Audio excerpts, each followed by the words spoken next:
La historia de la humanidad está plagada de ejemplos de la maldad, que se producen al contravenir deliberadamente normas, valores o códigos de conducta, donde alguno de los prototipos, debido al espeluznante entramado de crueldad y exterminio, probablemente sería Adolfo Hitler, el exterminio de los indios norteamericanos de la Patagonia y los araucanos, o un caso peruano, la esclavitud de los negros y el obraje de los indios en la colonia, caso que aún ni entra en debate por falta de conciencia. Pero, ¿qué es la maldad? La maldad se define como el conjunto de conductas que generan un daño intencional, planeado y moralmente injustificado, que se causa a otras personas de tal modo que denigra, deshumaniza o mata. Así, al percibir una acción como ilegítima o percibir acciones del endogrupo como ilegítimas, estas predicen la culpa personal y colectiva. No obstante, se ha demostrado que no necesariamente se necesita sentirse responsable del daño causado para experimentar la culpa colectiva.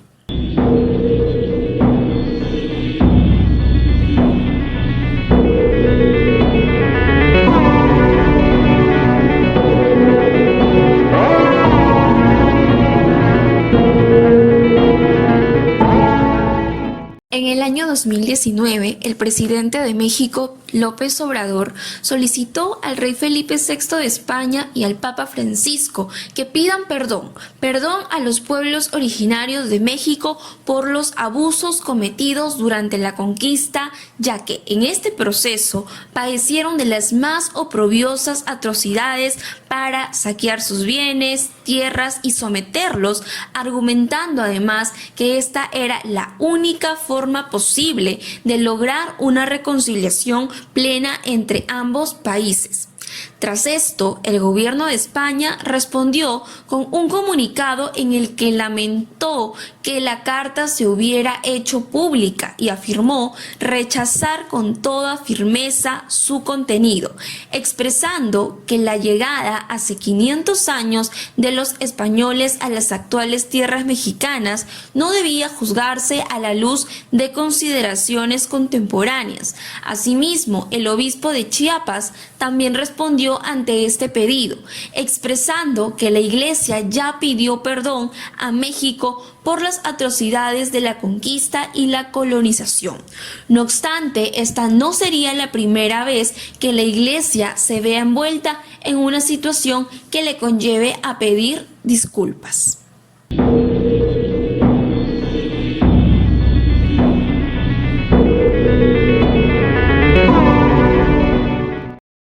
La llegada del Papa Francisco a Chile en el año 2018 reavivó el escándalo de los curas pederastas, tras una publicación que reveló un listado con 80 sacerdotes, clérigos y una monja acusados de abusos sexuales a menores de edad en el país suramericano, que generó incluso que durante su llegada a Chile se registrara en el país varios ataques a las iglesias católicas. Y es que una de las situaciones que más ha conmocionado e indignado a la comunidad católica chilena han sido los casos de pederastía, haciendo que durante su visita a la sede del Ejecutivo, la Casa de la Moneda, pida perdón expresando. Y aquí no puedo dejar de manifestar el dolor y la vergüenza que siento ante el daño irreparable causado a niños por parte de ministros de la Iglesia.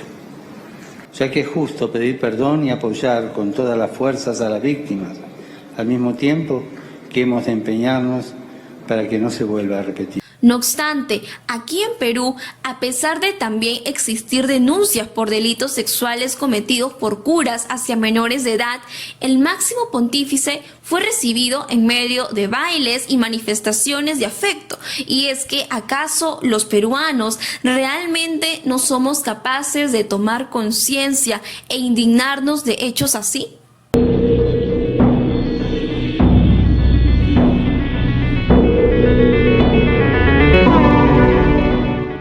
En el año 2001, George Bush comenzó una presión militar importante en Irak. La principal justificación de Estados Unidos por llevar a cabo esta acción ha sido que la intervención tenía el propósito de retirar un régimen que desarrolló y usó armas de destrucción masiva, las cuales habían albergado y apoyado al desarrollo de grupos terroristas, cometiendo indignantes violaciones a los derechos humanos, desafiando las demandas de las Naciones Unidas y al mundo entero, justamente al tener armas nucleares. No obstante, hasta la fecha nunca se han encontrado dichas armas de destrucción masiva. Asimismo, tampoco ha aceptado Estados Unidos su error o que ésta haya sido parte de una estrategia para invadir, lo cual había generado una clara violación a las convenciones internacionales sobre derechos humanos. Asimismo, esto ha conllevado a que los ciudadanos norteamericanos no sientan culpa colectiva por el daño causado al pueblo iraquí. Pero, ¿por qué es importante que se experimente culpa individual y colectiva? ¿Qué puede permitir esto? Bajo esta premisa, entonces, en el marco de la psicología de la maldad, surge nuestro interés por abordar el tema de la culpa individual y culpa colectiva como sentimiento humanizador, con el objetivo de generar una revisión teórica para la reflexión y comprensión de cómo ante esta percepción de los sentimientos de culpa se activan mecanismos psicosociales de justificación que hace que los miembros del grupo agresor no la experimenten.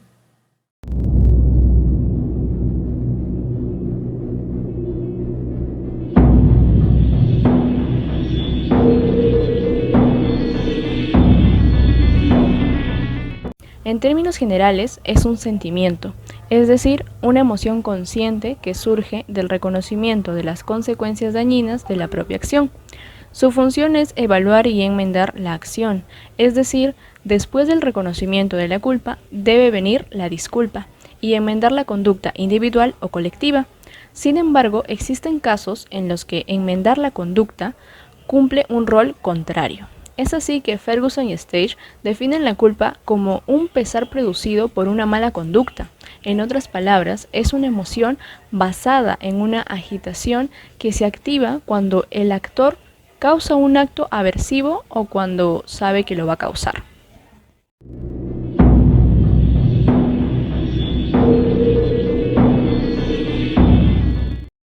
Al hablar de la culpa, nos remite a considerar la culpa individual y la culpa colectiva. La culpa individual implica la aceptación de la responsabilidad por acciones que han hecho daño a otra persona o supone una violación de las normas morales, que puede ser acompañada de un deseo de reparación. Al ser la culpa individual la misma en diversas personas y, adicional a ello, la pertenencia a un mismo grupo, puede generar o puede convertirse en una culpa colectiva.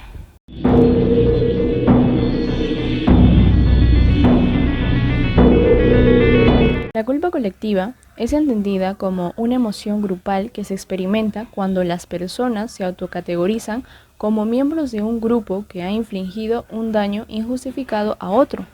Asimismo, es conceptualizada como una emoción aversiva relacionada con la identidad social, pues al ser percibida por aquellas personas que están fuertemente ligadas a un grupo, buscarán estrategias para minimizar o justificar el daño. En otras palabras, evitar la culpa. En ese sentido, los autores Mirón y Branscombe mencionan que la culpa colectiva es una respuesta emocional negativa, que aparece cuando se percibe al endogrupo como responsable de dañar a otro. Además, implica preocupaciones identitarias focalizadas en el yo.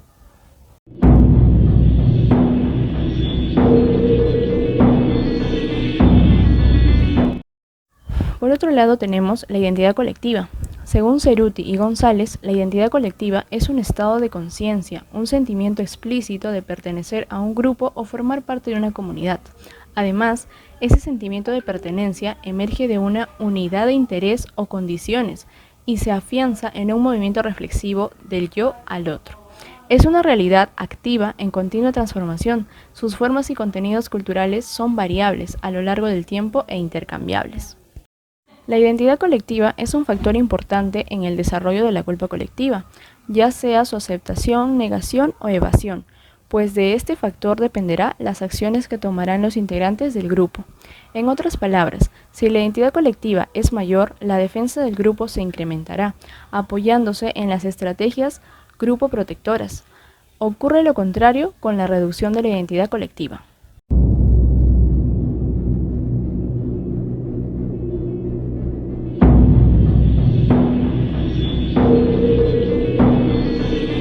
El ser humano, para llegar a ser lo que es actualmente, ha tenido un proceso evolutivo, teniendo como punto de partida a las células unicelulares como el paramecio, donde ya se dan los sistemas de búsqueda, intercambio, repulsión, huida y cierre. Después se evolucionó hacia los reptiles, que son la base de nuestro cerebro reptiliano, donde se concentran los instintos de agresión, huida, sexualidad y territorio. Luego nos desarrollamos en mamíferos que con su amígdala cerebral y el hipocampo nos aportaron el núcleo de las emociones. Posteriormente se llegó a ser homínidos, donde desarrollamos los lóbulos frontal y prefrontal y pudimos tomar conciencia de los sentimientos de nuestras emociones. Y por último, nos convertimos en humanos con la adquisición del lenguaje, que nos ha dado el poder de obtener unos 500 aspectos o matices emocionales, los cuales tenemos registrados. Charles Darwin explica la expresión de las emociones conforme con su teoría evolucionista. Él plantea 3 principios fundamentales. De acuerdo a Darwin, los hábitos o movimientos que son de utilidad para satisfacer deseos, eliminar sensaciones, etc., llegan a ser tan habituales que se producen incluso en situaciones que no requieren semejante patrón de respuesta. Esto es lo que ocurre con la expresión de las emociones, que se producen una serie de gestos y movimientos en situaciones que incluso no se requieren, pero que han sido de utilidad anteriormente en otros contextos. En el caso de que el hábito esté consolidado, cuando se produce un estado de ánimo contrario al que produce semejante patrón conductual, se producirá la respuesta motora contraria. Una fuerza nerviosa en situaciones de gran excitación puede dar lugar a movimientos expresivos. Estas expresiones se dirigen por los cauces fisiológicos que estén más preparados por los hábitos. Así pues, según este principio, la descarga neural puede afectar directamente a la musculatura expresiva asociada con una emoción particular. Para Darwin, las 3 acciones del ser humano más importantes son los reflejos, hábitos e instintos.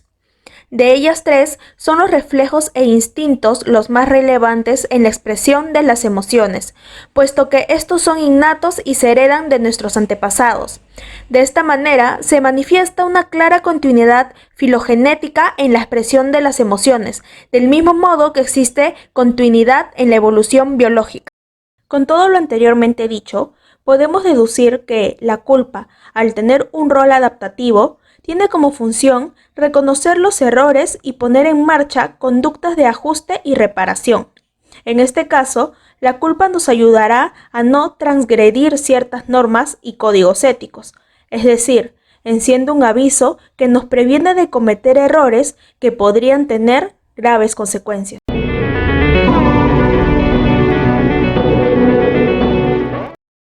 Ahora, en el nivel ontogenético vamos a ver cómo el sentimiento de la culpa es diferente a distintas situaciones en la vida de uno mismo. Para esto, pongamos un ejemplo. Ahora pongámonos que estamos en las Olimpiadas Escolares de un colegio y que 2 equipos se disputen el pase a la fase final del torneo. Estos 2 equipos se enfrentan y en un momento determinado del partido, el equipo A se ve beneficiado por un penal a favor. El encargado de patear el penal es un adolescente de 13 años que lamentablemente falla el penal, a lo que automáticamente el adolescente viene a sentir es la culpa. Esto aumentado al encargo de los compañeros o quizás también un apoyo hacia él por haber errado el penal. Esto traerá como consecuencia que el sentimiento de la culpa aumente o disminuya en el adolescente. Hola, pateo, comita mientras no.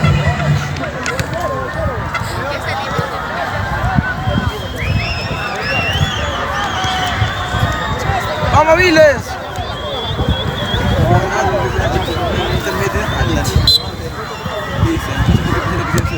¡Bien! ¡Vamos! Ahora vamos a ver el mismo ejemplo pero en otra etapa de la vida. Para esto nos trasladaremos al año 2018, año en el que se realizó la Copa Mundial de la FIFA. En un partido de ese torneo que enfrentaba a Perú y Dinamarca, el equipo peruano se vio beneficiado por un penal a favor, que posteriormente el atacante peruano Cristian Cueva lo fallaría. Y tal como pasó en el caso del adolescente, el jugador peruano sintió culpa, tristeza y vergüenza tras haber fallado el penal. Le va a pegar el 8 en el arco Schmeichel. Se frena a Cueva, le pega a Cueva.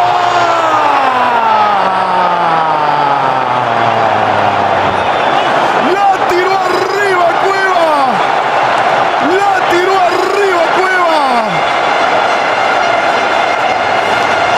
Pero vamos, vamos Perú, que esto no termina. Cueva no había fallado penal con Perú en 90 minutos de juego, no lo había hecho en el desarrollo de un partido, pero sí había fallado su penal de una manera casi idéntica en la definición por penales ante Colombia en la Copa América Centenario. Si bien los dos ejemplos mencionados anteriormente pueden ser que sean iguales, las repercusiones de estos no lo son. En el caso del adolescente, su error pudo haber causado tristeza a no más de 30 personas, incluidos los compañeros y los padres de los compañeros. Y en el caso de Cristian Cueva, su error pudo haber afectado emocionalmente a un promedio de 30 millones de personas. El margen de personas afectadas, que es inmenso, solo es un factor que, sumado a la personalidad y a la edad de los individuos, hace que el sentimiento de la culpa se desarrolle de diferente manera en ambos sujetos.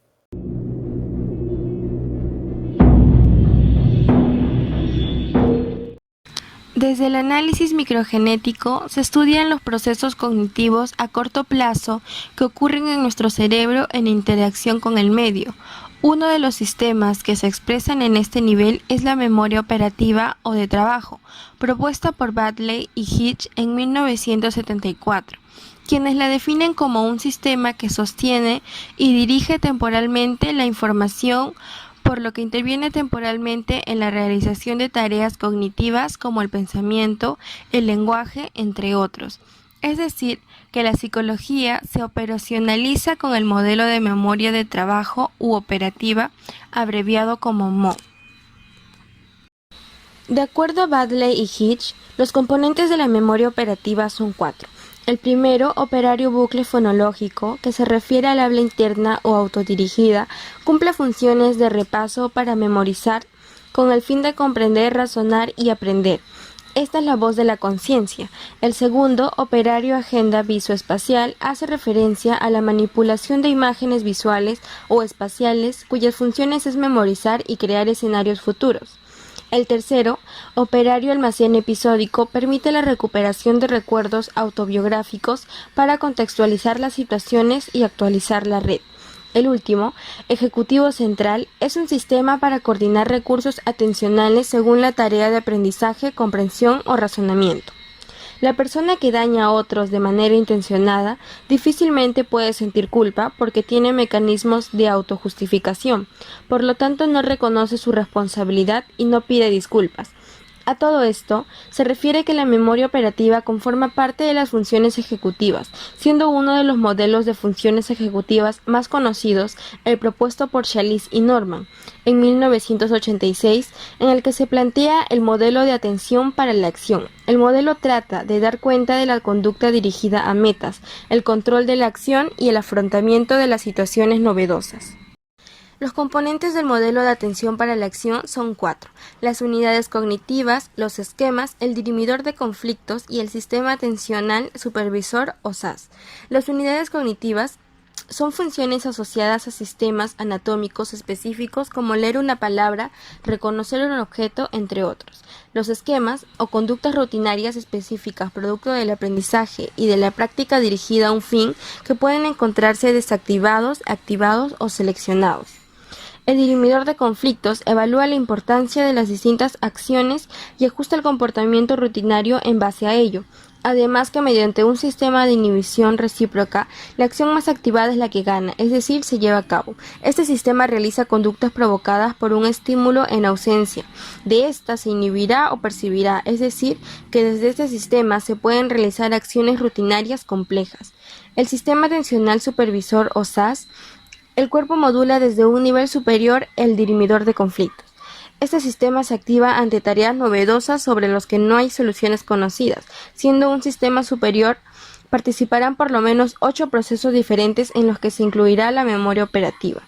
Por ello, podemos inferir que las cogniciones en contradicciones o disonancia cognitiva generan una actividad disfuncional de la conciencia o memoria operativa caracterizada por malestar de carácter psicológico como inquietud o desagrado, implicada en la potencial toma de decisiones para la reducción del malestar.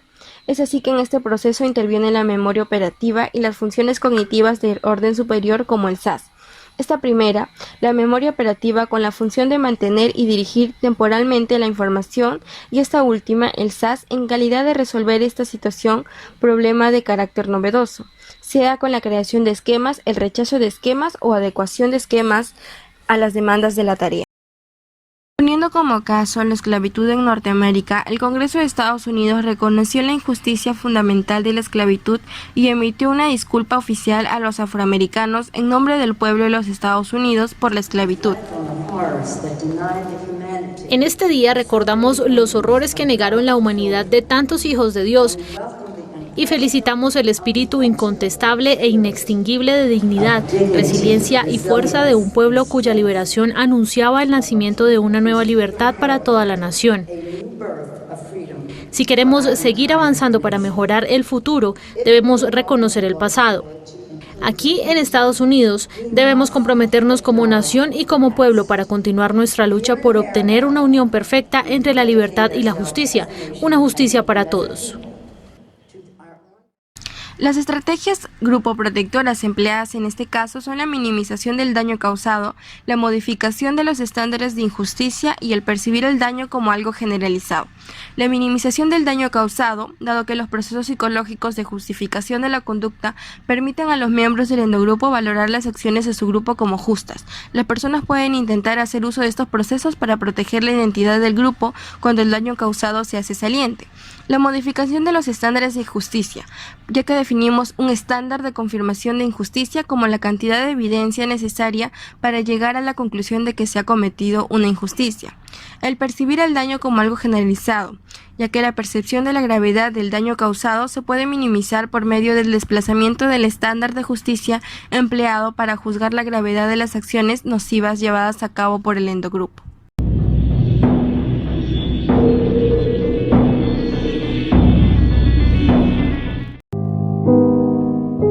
El carácter histórico de la culpa y los fenómenos asociados a ella consiste en que poseen un significado distinto según en qué época y contexto lo estudiemos.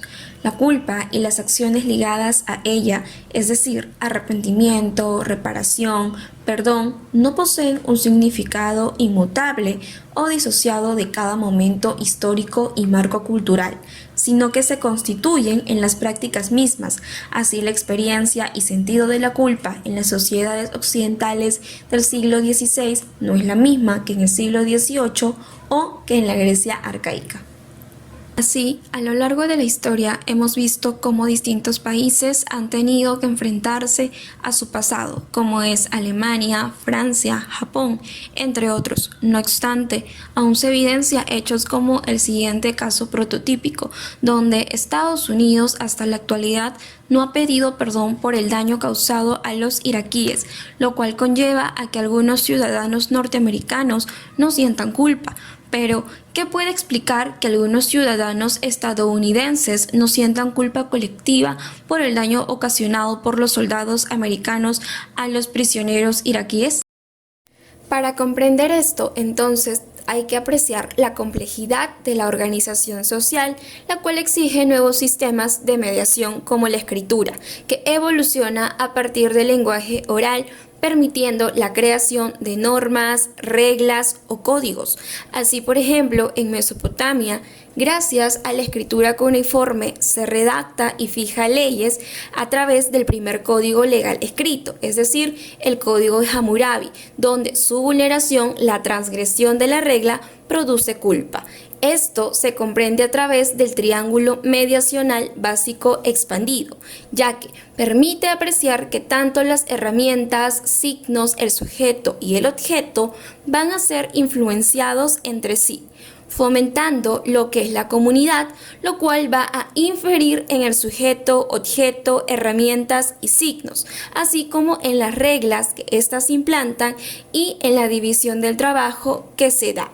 Todo este proceso va a darle un sentido y significado a los resultados que vamos a poder obtener. Es decir, a través de esto se comprende que nos humanizamos con sistemas de instrumentos y artefactos simbólicos. Entonces, siguiendo a Vygotsky, podemos afirmar que el pensamiento ético y las normas morales son instrumentos psicológicos que se generan a partir de la interacción social y prácticas culturales, donde la vulneración de esto genera una sensación de malestar emocional profundo, es decir, sentimientos de culpa. Teoría de la identidad social. Esto asume que las valoraciones de los eventos intergrupales están moldeados por la pertenencia de las personas a grupos sociales. Cuando las personas entonces valoran positivamente su grupo o se identifican con él, se muestran especialmente propensos a interpretar las acciones del grupo de forma tal que sus consecuencias dañinas queden justificadas en consecuencia ante una información sobre el pasado negativo de sus grupos. Los miembros del grupo estarán entonces motivados para defenderlo con el fin de proteger su identidad social. Estrategias grupo protectoras. Autores como Baumeister han defendido que, ante una información sobre el pasado negativo de un grupo, los miembros de este estarán motivados para defenderlo con el fin de proteger la identidad social. Es así que se presentan 5 estrategias diferentes que pueden evitar los sentimientos de culpa colectiva. Minimización del daño causado. Las consecuencias de las acciones amorales se consideran de menor gravedad de lo que realmente son. Por ejemplo, siguiendo el caso prototípico, para evitar la culpa colectiva pueden minimizarse los daños causados al pueblo iraquí, argumentando que no fue para tanto. Menospreciar a las víctimas. Ayuda a los perpetradores a sentirse menos agobiados por el malestar psicológico y de los sentimientos de culpa. Así vemos la posición ventajosa del endogrupo sobre el exogrupo, donde incluso la víctima puede ser excluida de la categoría humano. Legitimación del daño. Se percibe que las acciones que han causado el sufrimiento son necesarias para el bienestar de las propias víctimas o sirven a un fin moral de orden superior, donde en relación al caso prototípico planteado se ve que se puede admitir el daño causado, pero legitimar las acciones llevadas a cabo por el grupo sosteniendo que se hizo para proteger al endogrupo. Percibir el daño como algo generalizado. Esto cuando se hace un uso selectivo de estándares cualitativos para juzgar y percibir las acciones del endogrupo como moralmente aceptables. Modificación de los estándares de justicia.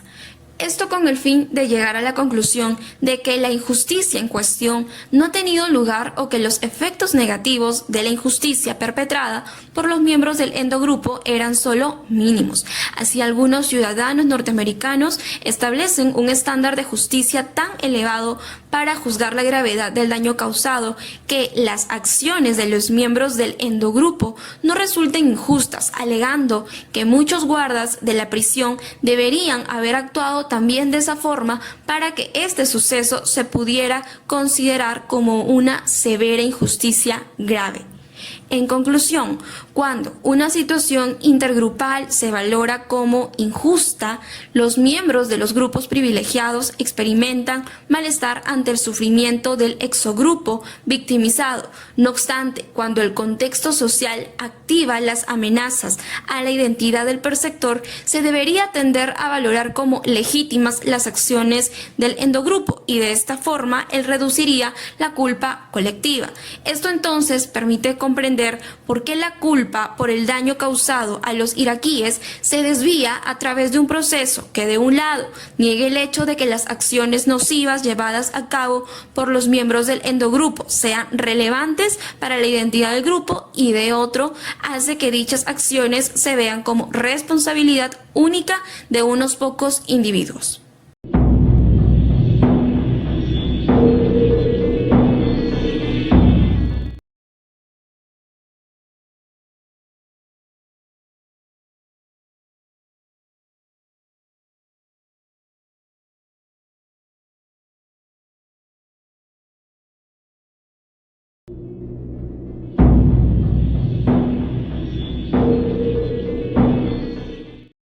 La encuesta realizada se dividió en dos secciones, para la culpa individual y la culpa colectiva.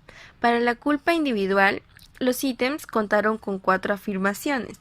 Afirmación 1. Al ver un acto cruel o de injusticia hacia una persona indefensa, si me alejo de la escena y no confronto al agresor, sentiría mucha culpa. Afirmación 2. Es correcto pedir disculpas si hemos humillado a otro por error. Afirmación 3. Es egoísmo no pedir disculpas si realmente fuimos responsables de causar daño a otros.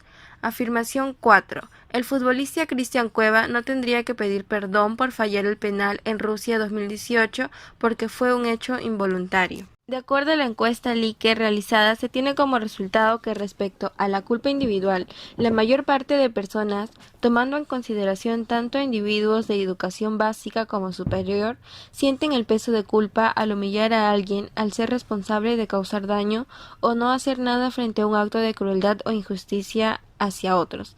Sin embargo, aunque pocos, hay casos de naturalización y generalización del daño causado debido a la minimización de los daños y usar el arma de la justificación. Asimismo, se hizo una diferenciación entre las edades de los encuestados para ver los índices de culpa frente a las afirmaciones, y se obtuvo como resultado que hay una concordancia de asumir la responsabilidad y culpa personalmente como un hecho natural de los individuos frente a situaciones que lo ameriten. Para la culpa colectiva se tomaron en cuenta los siguientes ítems. Primero, hizo bien el Papa Francisco al pedir perdón a nombre de la Iglesia por los actos de pedofilia de sacerdotes católicos en Chile. 2. Es un acto de egoísmo el hecho que los Estados Unidos nunca reconozca el genocidio que causan sus invasiones árabes. 3. Es un acto de empatía que Japón pida perdón a Corea del Sur por la esclavitud sexual de las mujeres durante la Segunda Guerra Mundial. Y 4. El rey de España debería de pedir perdón a los pueblos originarios de América por el genocidio cometido durante la colonización. Respecto a la culpa colectiva en relación a la variable cultural, podemos afirmar que aquellas personas que manifiestan tener educación superior consideran en mayor proporción estar totalmente de acuerdo con las situaciones presentadas, mientras que aquellas personas que manifiestan tener educación básica consideran en mayor proporción estar de acuerdo con las situaciones presentadas. En relación a la variable edad, podemos afirmar que las personas encuestadas en los 3 rangos de edad han manifestado en mayor proporción estar totalmente de acuerdo y de acuerdo con las situaciones presentadas. Es decir, a partir del análisis de ambas variables en contraste con la culpa colectiva, podemos expresar que la población encuestada en su mayoría no evita sentimientos de culpa colectiva. No obstante, existe una pequeña proporción que ha manifestado estar en desacuerdo o totalmente en desacuerdo con las situaciones presentadas. A partir de esto podemos inferir que estas han generado estrategias grupo protectoras.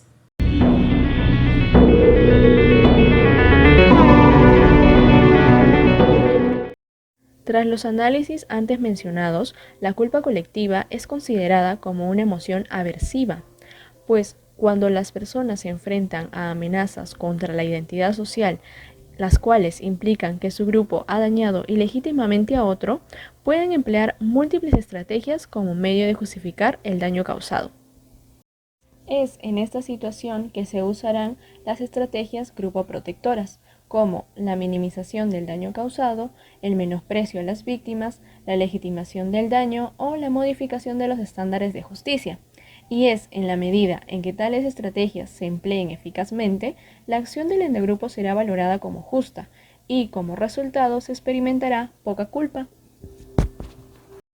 Un predictor importante de la culpa personal es cuando se percibe que la acción realizada es ilegítima, y lo mismo cumplirá con la culpa colectiva, cuando se perciba que las acciones del endogrupo son ilegítimas. En ese sentido nos preguntamos, ¿cómo pueden las valoraciones del daño producido impedir la culpa colectiva? Para responder esta pregunta es necesario considerar dos aspectos. Primero, valorar las acciones o el estatus privilegiado del endogrupo como legítima es un medio importante para impedir la culpa colectiva. Por ejemplo, cuando una situación intergrupal se valora como injusta, los miembros del grupo privilegiado experimentarán un malestar cuando se pone frente al sufrimiento del exogrupo victimizado. Entonces, se puede inducir la culpa colectiva cuando el endogrupo acepta ser responsable de causar ilegítimamente daño a otro grupo. El segundo aspecto a considerar es cuando el contexto social activa las amenazas de la identidad del perceptor. Entonces se valora como legítimas las acciones del endogrupo y de esta forma se reduciría la culpa colectiva. Es decir, que los miembros del grupo dominante legitimarán el daño sufrido por el grupo victimizado, especialmente cuando los privilegios de su propio grupo se obtuvieron ilegítimamente o cuando piensen que no se puede enmendar el daño causado.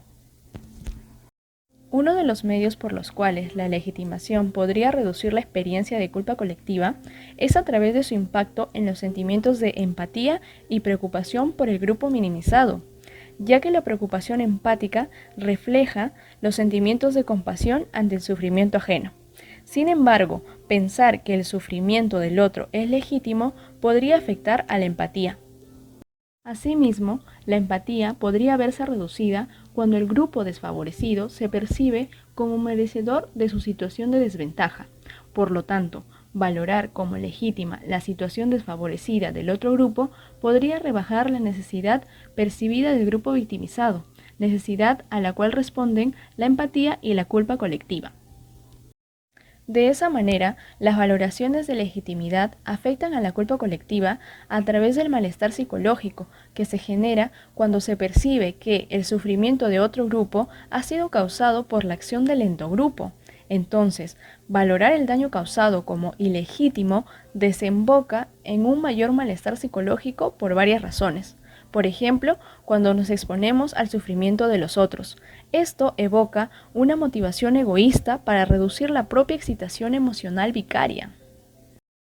En ese sentido, el aumento del malestar psicológico en respuesta al daño cometido depende de la medida en que exista una discrepancia entre cómo se percibe el endogrupo en la realidad y cómo se piensa que el endogrupo debería de ser. Desde la identidad de grupo, percibir el endogrupo como responsable de causar ilegítimamente sufrimiento a otro podría manchar la identidad social de los miembros de los grupos privilegiados. Es así que tanto el malestar como la culpa colectiva son respuestas emocionales focalizadas en el yo, que principalmente motivan a las personas para tratar de reducir su propio malestar psicológico, en lugar del malestar de la víctima. Este razonamiento sugiere que la culpa colectiva refleja una preocupación motivada por el propio dolor, basado en la identidad y no en una preocupación empática de las víctimas. Entonces, al experimentar malestar psicológico focalizado en el yo y la culpa colectiva, motiva a los miembros del endogrupo a restaurar la justicia únicamente si hacerlo representa un medio de restaurar la identidad moral. Por el contrario, si el malestar psicológico se basa en la empatía, se presentará una respuesta emocional focalizada en el otro, que surge como consecuencia del malestar del grupo victimizado. Además, motiva para ayudar con el objetivo último de beneficiar a ese grupo. Para comprender mejor la relación entre legitimidad, empatía, culpa colectiva y malestar psicológico, utilizaremos el cuadro que fue de ayuda para los estudios de valoración de legitimidad de los autores Mirón y Branscombe. El cuadro nos indica que el malestar psicológico focalizado en el yo media la relación entre las valoraciones de legitimidad y la culpa colectiva, mientras que la culpa colectiva no media dicha relación. Además, la empatía tampoco media la relación entre la legitimidad y la culpa colectiva. En relación a la encuesta realizada, se comprobó que las personas encuestadas en relación a la culpa colectiva y a la culpa individual presentan malestar psicológico y legitimidad del daño causado para reducir la culpa. En ese sentido, consideramos que el hecho de asumir la responsabilidad y la culpa como hechos naturales difieren de un hecho empático. Para finalizar esta discusión, consideramos que la culpa colectiva es el resultado de un incremento del malestar psicológico más que el resultado de un incremento de la empatía, y esto apoya la idea de que la culpa colectiva implica preocupaciones identitarias focalizadas en el yo.